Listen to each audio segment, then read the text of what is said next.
तो हेलो प्यारे बच्चों, आप लोग हमारे यूट्यूब चैनल एलएलसी में स्वागत है। आज हम लोग देखने वाले हैं अर्थशास्त्र चैप्टर 2 का सब्जेक्टिव। तो हम लोग शुरू करते हैं।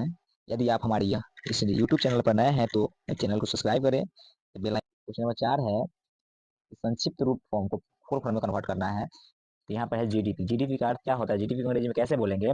Gross domestic product. सकल पीसीआई का अर्थ होता है और कैपिटल इनकम मतलब प्रति व्यक्ति आय, प्रति व्यक्ति आय सो बोलते हैं पीसीआई।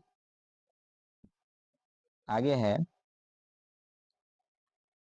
आगे है क्वेश्चन क्या? NSSO. NSSO national static survey organisation.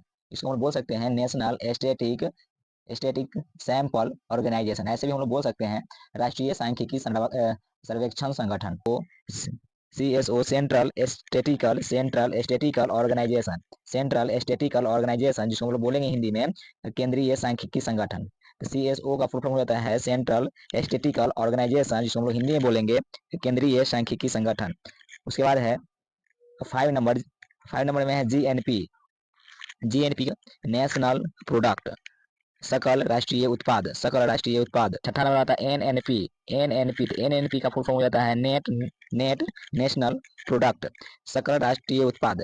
NNP का नेट नेशनल प्रोडक्ट, सकल राष्ट्रीय उत्पाद। फिर आगे देखते हैं हम लोग।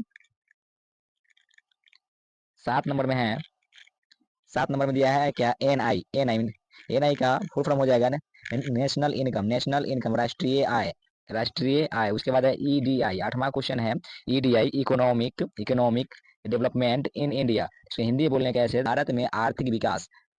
EDI economic development in India. उसके बाद हम शुरू करते हैं लघुत्तरीय प्रश्न कि आय से आप क्या समझते हैं? आय से आप क्या समझते हैं? जब कोई व्यक्ति किसी प्रकार का शारीरिक अथवा मानसिक कार्य करता है, जब कोई व्यक्ति किसी प्रकार का शारीरिक अथवा मानसिक कार्य करता है और उस कार्य के बदले में पारिश्रमिक मिलता है, उसे आय कहते हैं। जब कोई व्यक्ति किसी प्रकार का शारीरिक अथवा मानसिक मतलब शारीरिक से या मानसिक तौर पर किसी प्रकार का कार्य करता है और उस कार्य के बदले में जो उसे मेहनताना मिलता है, उसी को हम लोग आय कहते हैं। सेकेंड है क्वेश्चन, सकल घरेलू उत्पाद से आप क्या समझते हैं? देश की सीमा के अंदर, एक देश के सीमा के अंदर किसी भी दी हुई समयावधि में, तो कोई भी समयावधि दिया रहे, प्राय एक वर्ष में उत्पादित समस्त वस्तुओं तथा सेवाओं के कुल बाजार या घरेलू उत्पाद कहा जाता है। सेकेंड क्वेश्चन लेते हैं हम लोग।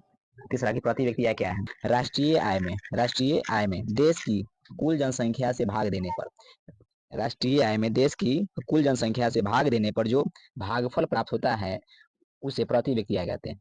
राष्ट्रीय आय में देश की कुल जनसंख्या से भाग देने पर जो भागफल आता है उसी को हम लोग क्या बोलेंगे? तो प्रति व्यक्ति आय बोलते हैं।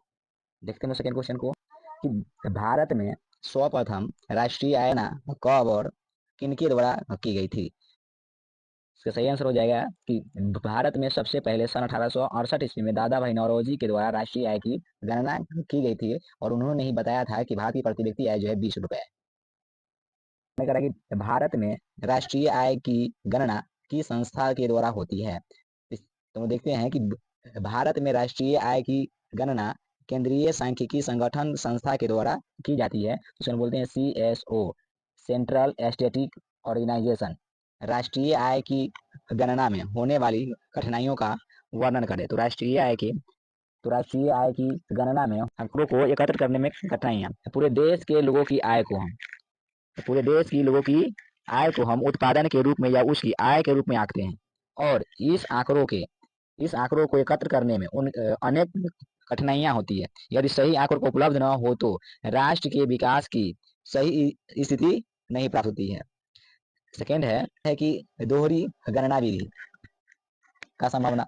पूरे राष्ट्र के लोगों की उत्पादन अथवा आय के आंकड़ों को एकत्रित करना सहज नहीं होता है ना। भौगोलिक और मानवीय संसाधन संरचना ऐसी होती है कि कभी कभी एक ही आय या उत्पाद को दो स्थानों पर अंकित कर दिया जाता है, मतलब लिखा जाता है, जिसके कारण वास्तविक आय से अधिक आय दिखने लगता है।